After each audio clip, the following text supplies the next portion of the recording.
Now available in paperback and e-readers, Spellbound, A Darker Shade of Black. Get your copy today at your favorite online bookseller. In a recent USA Today article, horror hostess Elvira, aka Cassandra Peterson, alleges that late NBA superstar Wilt Chamberlain sexually assaulted her. Now, your Cassandra Peterson alleges and makes this claim in her new memoir, Yours Cruelly, Elvira, Memoirs, Mistress of the Dark.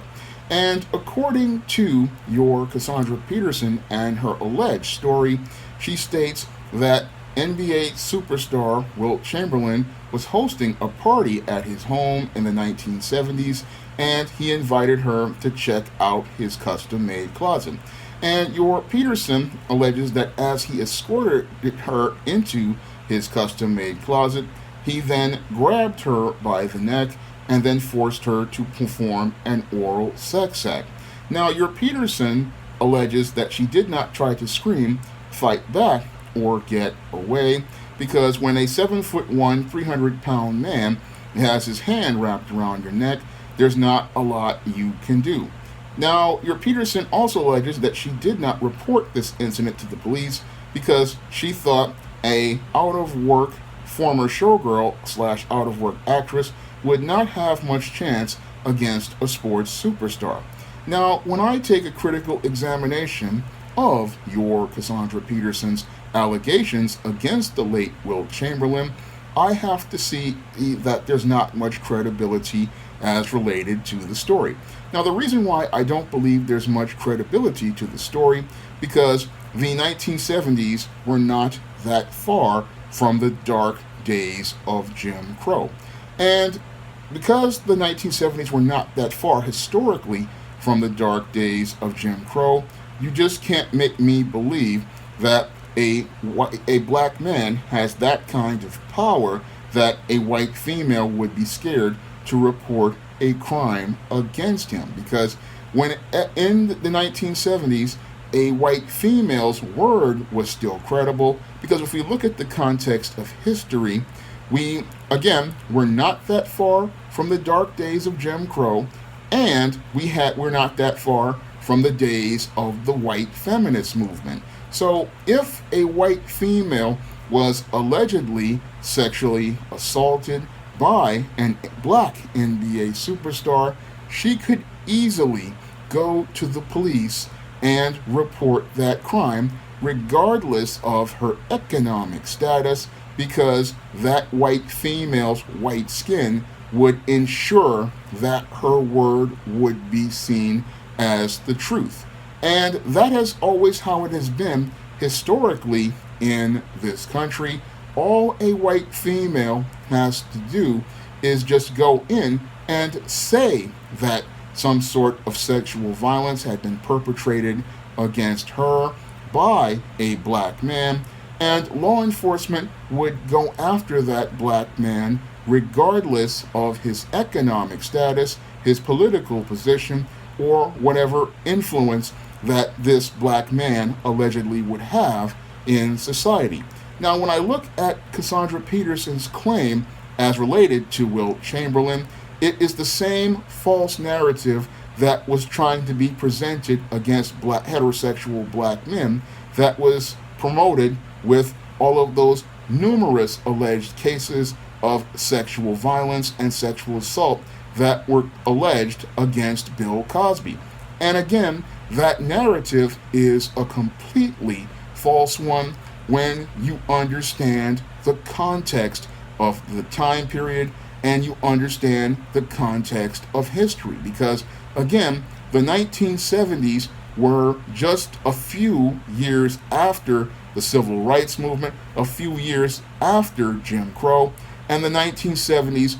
were the peak period of the white feminist movement. So you're telling me that a white female during the peak period of the white feminist movement could not get any sort of allegation against a black man heard, and that is a complete lie, because we all know that during that same time in the media, they were oftentimes presenting black men as the image of sexual predation. And the mainstream media would have had a field day going after your Wilt Chamberlain as the image of sexual predation, and they would have gone out here and easily gone out here and arrested your Wilt Chamberlain, and it would have been the story of the century. But what your Elvira is trying to do here is push that, again, same narrative that the mainstream media tried to push with Bill Cosby, trying to say that this black man was so influential that she feared going to the police and reporting the crime, which is, again, an attempt to try to revise history and try to revise history in a way that does not tarnish your Cassandra Peterson's already alleged sordid background. Now, your Cassandra Peterson was always known for years for being a groupie, and this wasn't just the first man she went out here and had sexual relations with. In an earlier article that was written years ago, your Elvira went out here and openly confessed to losing her virginity to musician Tom Jones and talked about how she had to go to the hospital afterward. Moreover, your Elvira also went out here and talked about how she used to date Elvis. So your Elvira practically got around in a lot of social circles. And her whole story about being an out-of-work actress also has a lot of holes in it, because your Elvira at the time in the 70s was working doing guest spots on shows like Happy Days and a whole bunch of other types of shows back in those days in Hollywood. And one of the reasons I believe that she was at Wilt Chamberlain's home was because as a groupie, she was there just looking to get with these celebrities, and now she wants to try to rewrite the story and make your Wilt Chamberlain into a black brute. But here when I look at this story, it just looks like another groupie type story, but she doesn't want to look like the bad guy. And now, in that she's in her old age, what she wants to do is rewrite the story and make Wilt Chamberlain into a black brute, because your Wilt Chamberlain went out here and made the claim that he slept with over 20,000 women. And now what your Elvira wants to do is demonize your Bill Cosby the same way many of those white females wanted to go out here and demonize Bill Cosby. They want to go out here and make the image of black men the image of a sexual predator, because in the same article, your Peterson states she has to wonder how many of those women actually consented to having sex with him. And again, that's all about trying to create this whole narrative that black heterosexual men are the ultimate image of sexual predation, even if they are of a high economic status, that a black man is capable of participating in sexual deviancy and sexual debauchery, and trying to make it look like the black man is some sort of sexual predator. But when you get both sides of the story, like I have had, because I've been studying Elvira over the years, because I used her name as an inspiration for one of the characters from one of my books, A Recipe for Success, and I know all about her background from all of reading about her business background. So I know about her past as a groupie to guys like Tom Jones and Elvis, and when I look at this whole story, it just really sours me on her, because this whole story, it just you can just see the racism in it, because here we have a woman going out here and revising a historical story to not only make herself out to be the victim, but to try to make your Wilt Chamberlain into an image of a sexual predator that just does not fit within the context of history. Because when has a white female ever been scared of a black man? That's a critical question I want everybody to ask themselves, because the poorest white female had the power to go out here and get black men who were rich lynched. the poorest white female could go out here and, based on an allegation that was basically a lie, get a town, Black Wall Street, destroyed and Rosewood destroyed, and a white female, just on her word, could go out here and get Emmett Till murdered. But your Cassandra Peterson wants me to believe that in leftist Los Angeles, that your Wilt Chamberlain's word would have more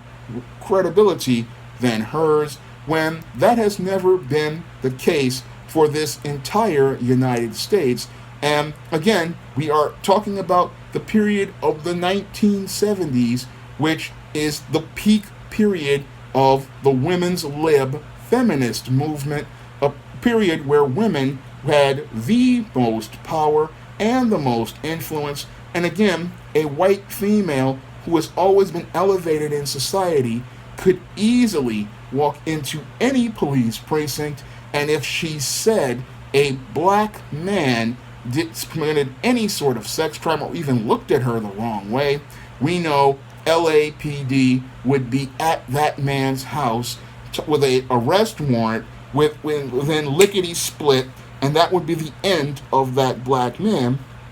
But in Cassandra Peterson's little memoir, she wants us to believe that your Wilt Chamberlain did this. And the reason why she's pushing this narrative again is the same reason that your guys went after, your James Safechuck and the other guy went after Michael Jackson. It is because this black man could not defend himself, and because this black man was not alive to defend himself, she could go out here and make any sort of claim against that black man, and that black man's name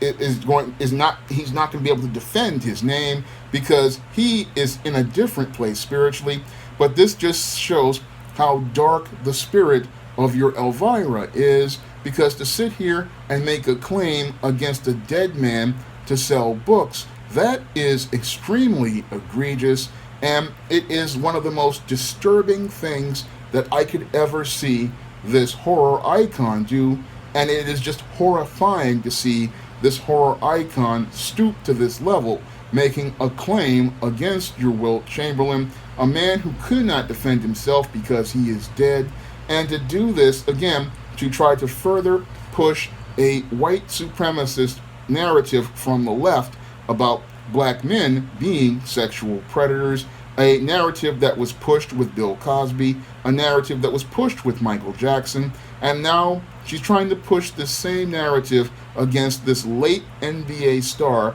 your Wilt Chamberlain. And again, it's just quite troubling because it really shows me that there's a pattern here in Hollywood to promote black men as the image of a sexual predator. And this is something that is absolutely disturbing to hear. And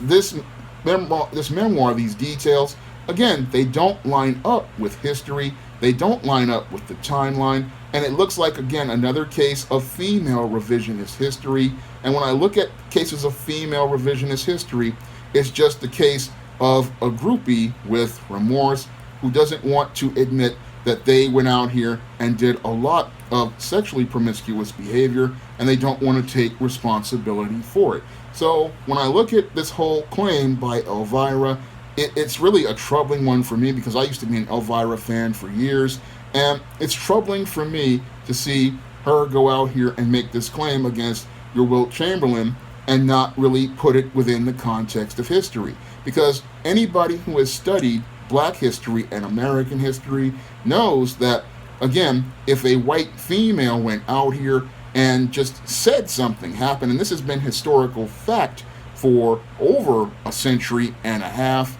that black man was going to jail for the rest of his life, regardless of his economic status. And that's what would have happened during the days of the peak of the feminist movement of the 70s. And don't let anybody make you believe anything different, because if you look at the context of history as related to this claim, you'll start to see how this claim doesn't have the credibility that Elvira is alleging. Now, if you want to see me make more videos like this, you can donate to my Patreon, my PayPal, or my Cash App by clicking the links in the description box. And if you want to pick up some of my fiction on the SJS Direct imprint, like the ISIS series, the E-Steam series, or the books of the Spinsterella trilogy, you can find those books on Amazon.com in paperback and Kindle format. You can also find them on Smashwords, the iBookstore, and Google Play. That's all I have to say for this video. You can comment, rate, and subscribe. Now available in paperback and e-readers, Spinsterella. Discover the dark side of love in this goth and lovely romance with Spinsterella. Get Spinsterella in paperback and e-readers at your favorite online bookseller today.